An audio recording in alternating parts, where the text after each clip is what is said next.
Great compatriots, it was the great sage Prof who once said that hope is the last milk in the human breast. The Zik of Africa did say at some point when Nigeria was on the path to independence that nationhood is a collective. It is an aggregation of the values of the leader and the led.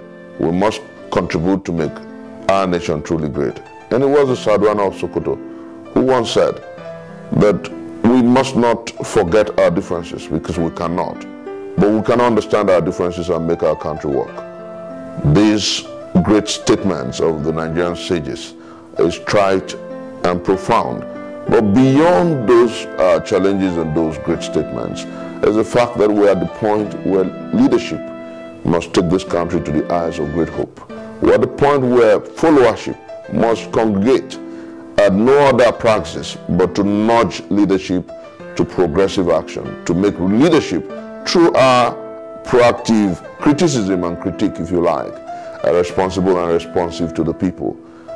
Now that the change movement is in power, now that our people have accepted to make Nigeria work, now that we have a new order, we must collectively as a people support everything that must make Nigeria work. We must remove from those sentiments and prejudices that held us down. We must struggle and unite together at the place where ethnicity, where creed or clan will no longer divide us. But we must understand that our variegated tendencies can unite us all the more. We must realize that we're a country of great people. We must realize that the people who inhabit the north as well as the south are people united by God for great feats. A highly progressive world expects this country to do all that is right, to move Africa and indeed the third world to the front burners of issues that must take care of the needs of the people. I do sincerely believe that governance is simply about a social contract where a people resolve through the electoral process to make people lead and govern them, provide for their security and the well-being of the human persona. As we talk today, there's a challenge on leadership to do right and deliver the promises of democracy.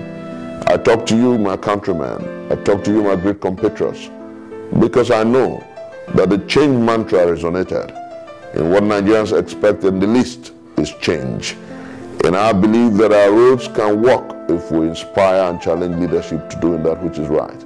We must make the destinies of our children and posterity a matter of primacy. We must make our educational system work. That is part of the 31-page manifesto of the All Progressive Congress. We must ensure that we retrain people and create jobs. We must ensure that our roads are fixed because God has blessed us with amazing munificence and riches ineffable. We must ensure that the faith in the Nigerian enterprise is rejigged, and we must do so by creating jobs and providing for the safety of the Nigerian people. We must ensure that as we walk, whether in and out of leadership, that the green, white, green becomes our collective manifesto. Our national memorabilia must be respected and appreciated. We must move this country away from the jangling discord of poverty to the amazing place of promise. And this country is a great country of great characters and great people.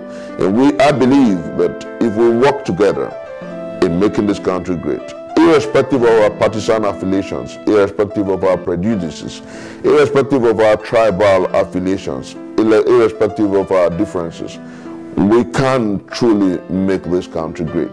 I know that power is a major challenge, and the new government has said that it will attend to these issues. I know that, and you also know, that what is most important now in our history is to put country first, patriotism.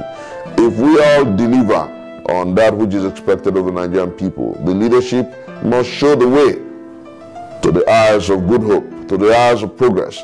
And then followership must nudge leadership to responsible and responsive action. If we aggregate at that position, Nigeria shall ultimately become a progressive country. I am confident that in Lagos, for instance, where we have an example in our ability to work together as a people, the Ambode regime has a challenge on its hand to unite and work together with all tribes and tendencies in Lagos and ensure that Lagos is indeed a great place. Because Lagos is our example of the ability of the Nigerian people to work together. And I do sincerely know that for those who think that the North, power having gone back to the North, that there will be trouble in this country, I do sincerely think that we do not need those tendencies and sentiments, because what is important is that Nigerians must have the best of life and the best of living conditions. That is what leadership should be concerned about, not about our ethnic differences and loyalties.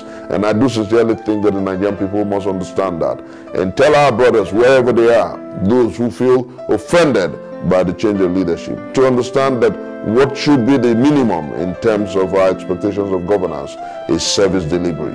And I pray that the People's General will understand that reality and work with those who have been elected, and those he will appoint must meet the minimum: round pegs and round holes, and square pegs and square holes. That way we'll be able to deliver the best to our country and make the promises of democracy real, proper, trite, and salutary. I know that we're a nation of great people, we're a nation of great tendencies, and together we can make our country truly great again. Yes, we can. This message is brought to you by the Change Ambassadors of Nigeria.